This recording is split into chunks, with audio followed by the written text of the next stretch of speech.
Sumainyo ang Panginoon, at sumaiyo rin. ang mabuting balita ng Panginoon ayon kay San Lucas. Papuri sa iyo, Panginoon.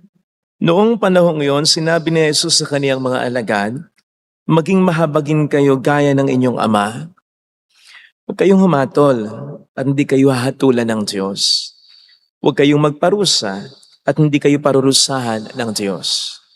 Magpatawad kayo sa inyong kapwa at patatawarin kayo ng Diyos. Magbigay kayo at bibigyan kayo ng Diyos, hustong takal, siksik, liglig at umaapaw pang ibibigay sa inyo.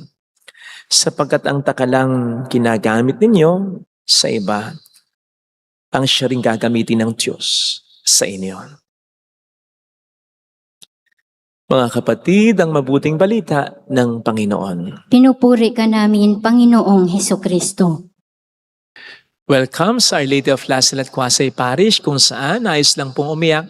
Samahan tayo ng mahal na ina sa pag-iyak at sa pagdarasal upang maging maayos ang lahat. Narinig po natin sa ating mabuting balita ang sa palagay ko ay ang isa sa mga most quoted Bible verses.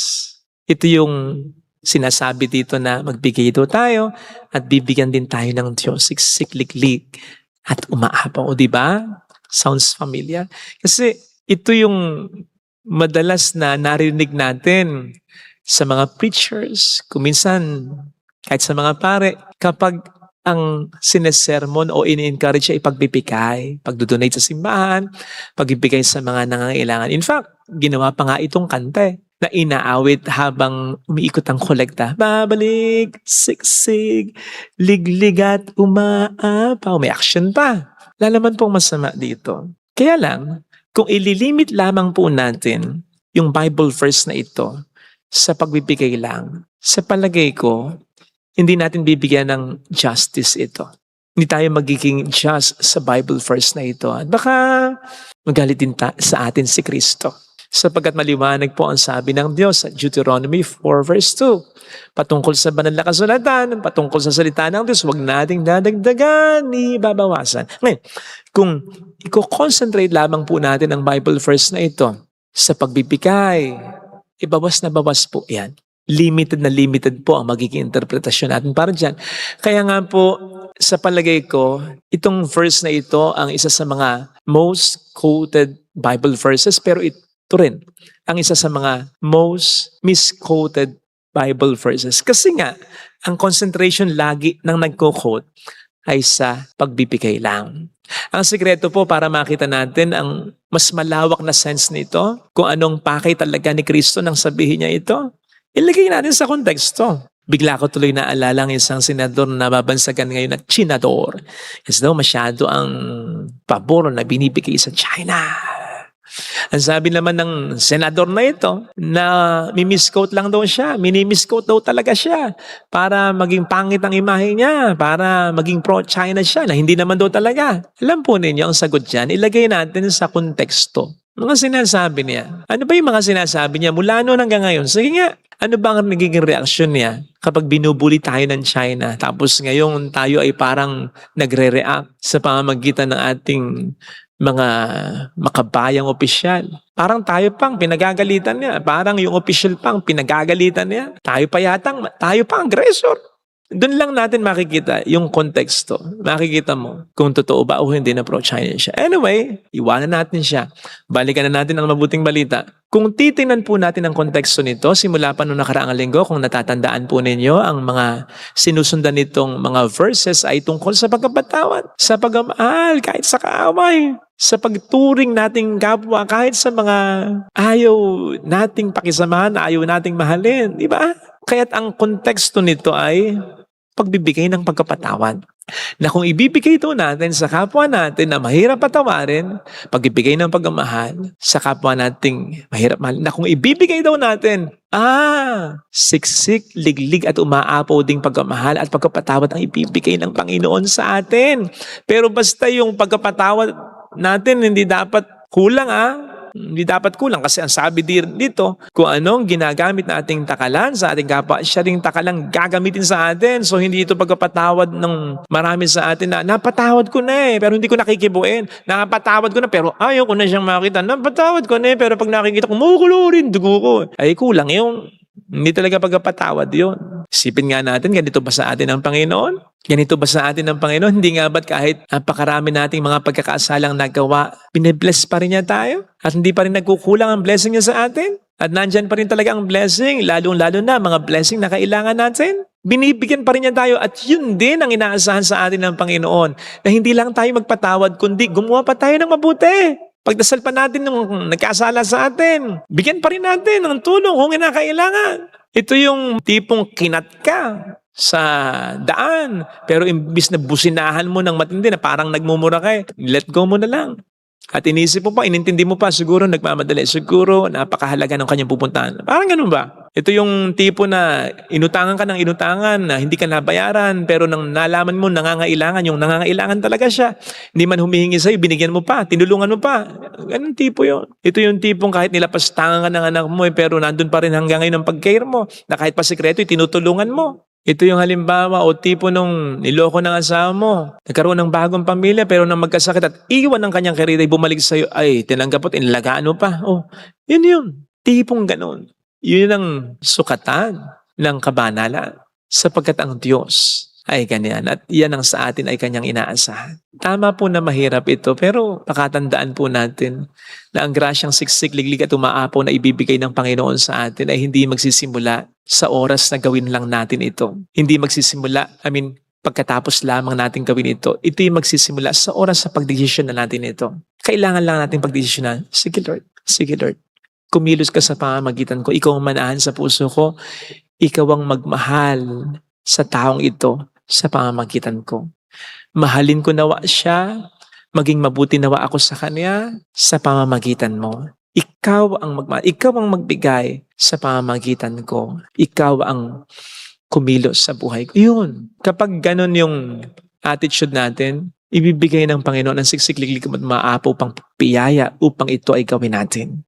Sapagkat sa bawat mga mahirap na task na sinasabi ng Panginoon sa atin, hindi siya magkukulang sa biyaya na ibibigay niya upang ito ay magawa natin. Ito sana ang hiling nating biyaya sa banal na pagdiriwang na ito. Bukod pa sa biyaya na siguradong kakamtin naman natin kapag tayo totoong nakapagmahal, nakapagpatawad ng mga umaaway sa atin. Amen.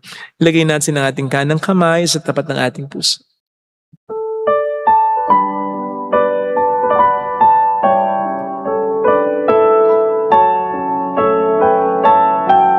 Awitin natin.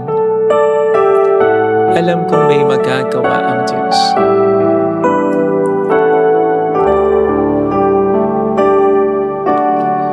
Alam kong may magagawa pa rin ng mabuti sa mga taong hindi sa akin naging mabuti. Tulungan mo po akong huwag maidepende ang karakter, ang reaksyon, ang ugali, ang pakikitungo ko sa pakikitungo na ipinapakita sa akin. Huwag ko nawang maging katwiran yung mabait lamang ako kapag mabait ang kaharap ko. Matulad nawa ako sa iyo na mabait kahit sa mga masamang tao. Ito yung inuutos mo. Hindi ko kaya sa sarili ko. Pero sa tulong mo, kakayanin ko. Mayroong magandang mangyayari sa iyo sapagkat may biyayang siksikliglig at umaapaw para dito. Kung lalapit ka kay Jesus, unang-una hindi mo kaya gawin ito kung wala si Kristo sa buhay mo. So yun ang pinakaunang biyaya na mararamdaman mo sa oras na gustuhin mo. Lord, gagawin ko ito. Itong gusto ko. Mararamdaman mo ang parang imposible maging imposible dahil ang Panginoong Hesukristo na ang siyang kikilos para sa iyo. Kaya mo sa tulong ni Kristo. Basta gusto mo. Papuri sa Ama at sa Anak at sa Espiritu Santo. kapara na sa unang-una, ngayon na magpakailanman at magpasawalang hanggan. Amen. Pag-aalay.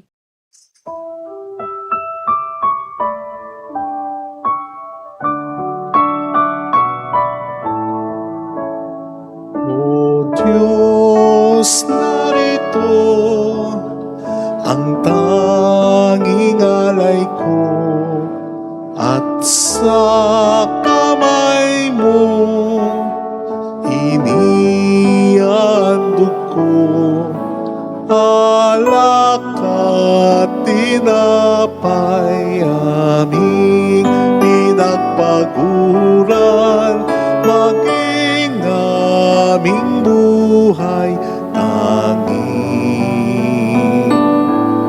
sa'yo lamang, tanging sa'yo lamang.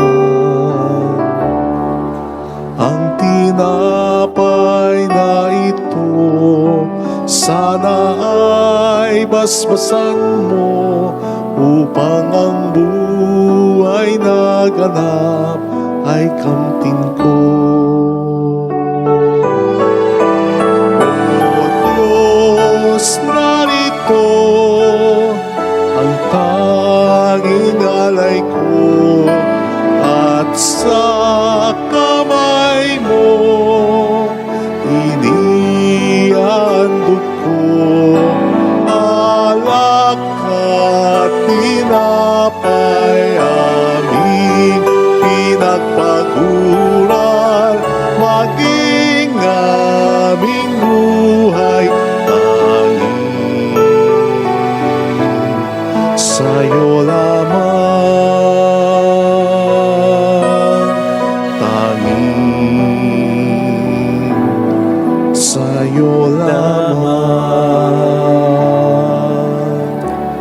Manalangin tayo, pang ating handog ay maging kalugod-lugod sa Diyos Amang makapangyarihan. Tanggapin nawa ng Panginoon itong paghahain sa iyong mga kamay sa kapurihan niya at karangalan sa ating kapakinabangan at sa buong sambayanan niyang banal. Ama naming lumikha, paunlakan mo ang aming pakiusap na kami lumaya sa pagkakasangkot sa masama upang makapaghain kami ng paglilingkod sa pamamagitan ni Hesukristo kasama ng Espiritu Santo magpasa walang hanggan. Amen. Sumainyo ang Panginoon. At sumaiyo rin, Itaas sa Diyos ang inyong puso at diwa. itinaas na namin sa Panginoon. Pasalamatan ang Panginoong ating Diyos. Marapat na siya ay pasalamatan. Ama naming makapangyarihan, tunay ngang marapat na ikaw ay aming pasalamatan sa pamamagitan ni Hesukristo na aming Panginoon. Sa pagbabakasakali mong kami bubuti, isinugo mo si Hesukristo upang pangunahan kami. Bilang pagsunod sa iyong atas na bigay, ipinahayag ng iyong anak ang iyong kalooban ng mga pitdukha ay kanyang damayan. Ngayon ay iyong inihahandog ang pagkakatong aming maisaloob, ang kanyang ganap at kusang paglilingkod, upang sa'y lagi kaming makasunod. Kaya kaisa ng mga anghel na nagsisiawit ng papuri sa iyo ng walang humpay sa kalangitan, kami nagbubunyi sa iyong kadakilaan. Santo, Santo, Santo, Panginoong Diyos ng mga hukbo, napupuno ang langit at lupa ng kadakilaan mo.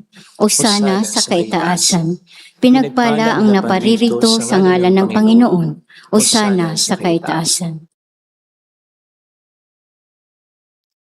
Ama naming banal, ikaw ang bukal ng tanang kabanalan, kaya't sa pamamagitan ng iyong Espiritu, gawin mong banal ang mga kaloob na ito upang para sa amin ay maging katawan at dugo ng aming Panginoong Hesukristo. Bago niya pinagtiis ang kusang loob na maging handog, hinawakan niya ang tinapay, pinasalamatan kaniya, pinaghati-hati niya iyon, iniabot sa kaniyang mga alagad at sinabi, "Tanggapin ninyong lahat ito at kanin. Ito ang aking katawan na ihahandog para sa inyo."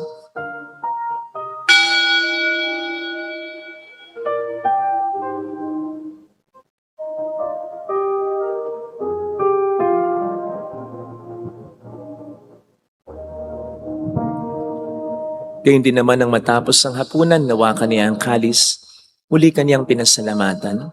Iniabot niya ang kalis sa kaniyang mga alagad at sinabi, "Tanggapin ninyong lahat ito at inumin.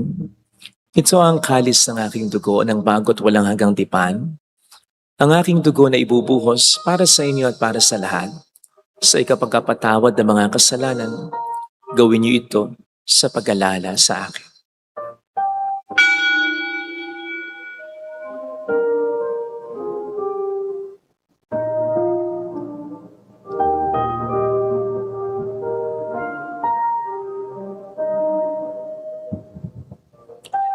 Ipagbunyi natin ang misteryo ng ating pananampalataya. Si Kristo'y namatay, si Kristo'y nabuhay, si Kristo'y babalik sa wakas ng panahon. Ama, ginagawa namin ngayon ang pag-alaala sa pagkamatay at muling pagkabuhay ng iyong anak. Kaya inialay namin sa iyo ang tinapay ng buhay at ang kalis ng kaligtasan. Kami nagpapasalamat dahil kami iyong minarapat at tumayo sa harap mo para maglingkod sa iyo. Sinasamo namin kami na magsasalo sa katawan at dugo ni Kristo ay mabuklod sa pagkakaisa sa pamamagitan ng Espiritu Santo. Ama, lingapin mo ang iyong simbahang laganap sa buong daigdig. Puspusin mo kami sa pag-ibig. Kaisa ni Leon na aming Papa, ni Dennis na aming Obispo at ang Tanang Kaparian. Alalahanin mo mga kapatid naming nahimlay nang may pag-asang sila muling mabubuhay, lalo ng aming mga ipagdarasal. Saglit nating ipagdasal ang ating mga kakilalang yumaw.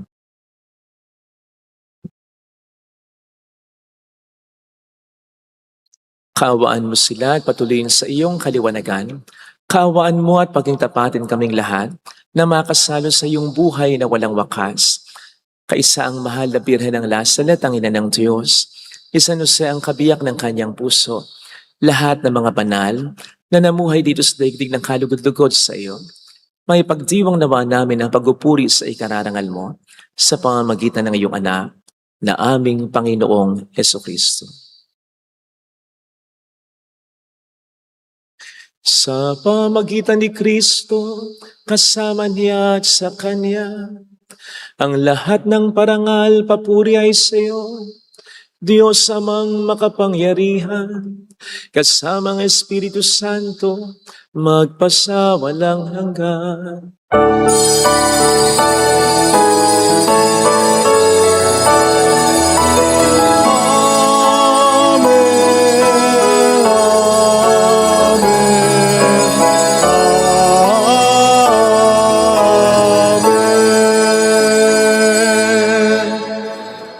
Tumawag tayo sa ating Ama.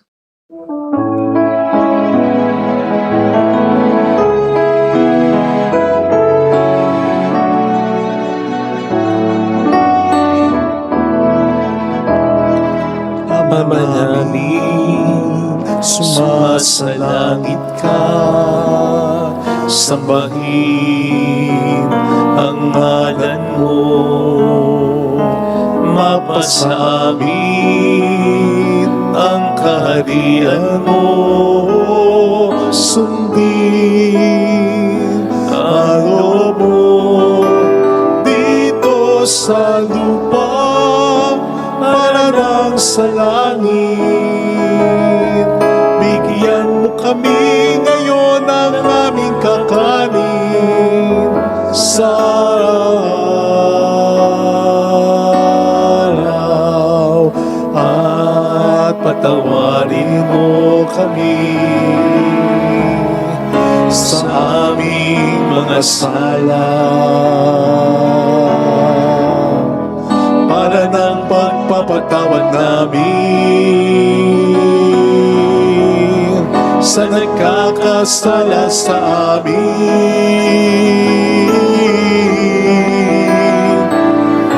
At huwag mo kami ipahintulot sa tukso, at iadya mo kami sa lahat ng masama.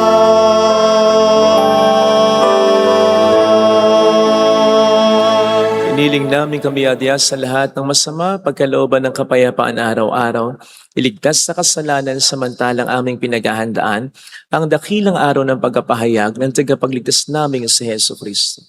Sapagkat iyo ang kaharian, ang kapangyarihan at ang kapurihan, magpakailanman. Amen. Panginoong Heso Kristo, sinabi mo noon, sinasabi mo rin sa amin ngayon, kapayapaan ang iniiwan ko sa inyo, aking kapayapaan ang binibigay ko. Tunghayin mong aming pananampalataya, huwag ang aming pagkakasala. Pagkalooban mo kami ng kapayapaan at pagkakaisa ayon sa iyong kalooban, kasama ang Espiritu Santo magpasa walang hanggan. Amen.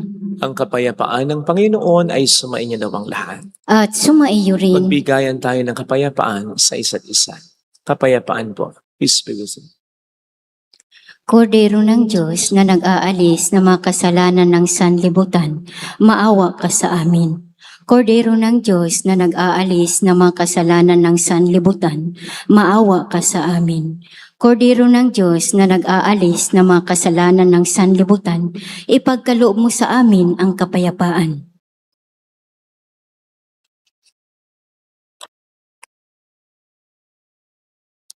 Narito sa harap natin ng Panginoon ang ating buhay at kaligtasan. Mapalad tayong inaanayahan. Panginoon, hindi ako karapat-dapat na magpatuloy sa iyo, ngunit sa isang salita mo lamang ay gagaling na ako.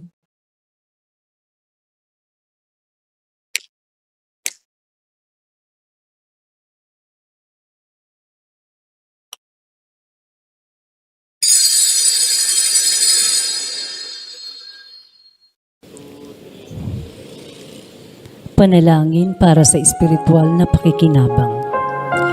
Panginoong Hesus, ako ay naniniwala na ikaw ay nasa kabanal-banalang sakramento.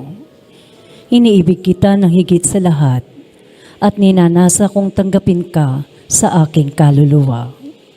Sapagkat sa mga sandaling ito, hindi kita matatanggap sa sakramento. Tumuloy ka sa espiritu sa aking puso. Niyayakap kita na para bang naririto ka na. Inaalay ko ng buong buo ang aking sarili sa iyo. Huwag mong hayaang mawalay ako sa iyo. Amen. Ngunit salamat, tayo'y natagpuan, binigyan niya ng kalayaan. Tanging kay Jesus mayroong tagumpay.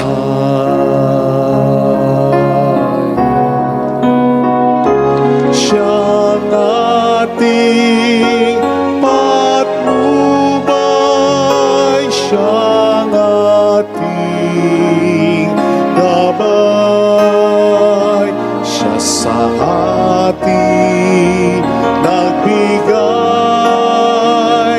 buhay. Si Jesus ang katotohanan, si Jesus ang daan, siyang ating Panginoon magpakailan paman. Si Jesus ang katotohanan, si Jesus ang daan, siyang ating Panginoon magpakailan paman.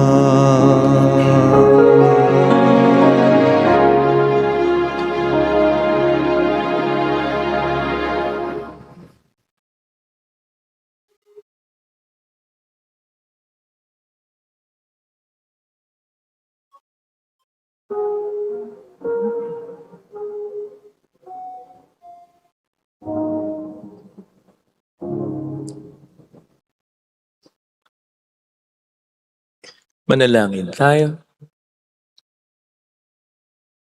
Ama naming mapagmahal, ang aming pakikinabang ang siya nawang magdulot ng kapatawaran sa aming mga kasalanan upang kami makasalo sa ligaya sa kalangitan.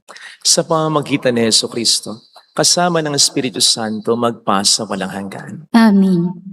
Holy God, Holy Mighty One, Holy Immortal One. Have mercy on us and on the whole world. Holy God, Holy Mighty One, Holy Immortal One. Have mercy on us and on the whole world. Holy God, Holy Mighty One, Holy Immortal One. Have mercy on us and on the whole world. Jesus, King of Mercy, We trust in you. alalahanin, Alalahanin, o mahal na Birhen ng Lasalit, ina ng pag-asa. Ikaw ang nagpapaalala sa aming magbalik loob sa Ama. Ito ang nagpapatunay na ang kagandahang loob mo'y nanatiling busilak. Sa pag-aaruga mo sa amin, tungkulin mo'y tinupad. Sa paanan ni Kristo'y itinuring mo kaming mga tunay mong anak. Kaya ninais mong ni Isay huwag mapahamak. Maging sa iyong walang tigil na pananalangin, pati luhay pumatak. Huwag naman mawalan ng saysay ang iyong paghihirap. Hiling nawa namin sa iyo o aming inang liyag, na matapos ang pakikibaka namin sa mundong ito, at sa pananatili naming tapat kay Kristo, sa kapurihan mo'y makibahagi kaming ganap, upang kung nasaan ka ngayon ay maparoon din kaming lahat, at ang kaganapan ng kaluwalhatian ng Diyos Amay tuluyang matupad siya nawa. mahal na Birhen ng Lasalet, tagapagkasundo ng mga makasalanan. Ipanalangin mong walang patid kaming mga dumudulog sa iyo. Maraming pong salamat sa inyong pakikisa at sa mga tulong na binibigay ninyo na nagiging dahilan para makatulong po tayo sa marami pa mga nangangailangan. Salamat. Salamat po sa tiwala. Sumainyo ang Panginoon. At sumaiyo rin. Pagpalain kayo kasama ng ating pamilya na mapagmahal na Diyos, ng Ama at ng Anak, ng Espiritu Santo. Amen. Umayo tayo sa kapayapaan ni Kristo. Salamat sa Diyos.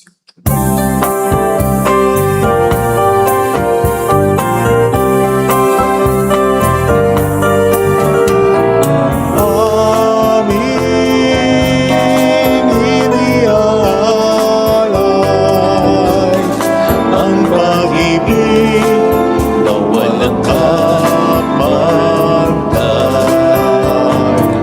Okay, sarap mabuhay kung may nagmamahal. Pagmamahal na tunay at laging dalisay. Ang Birhen kong umibig ay walang sintamis.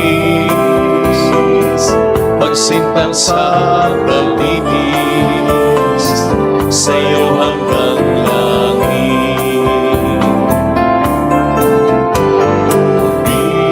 Birhen, Birheng mahal, sa awit at sa dasal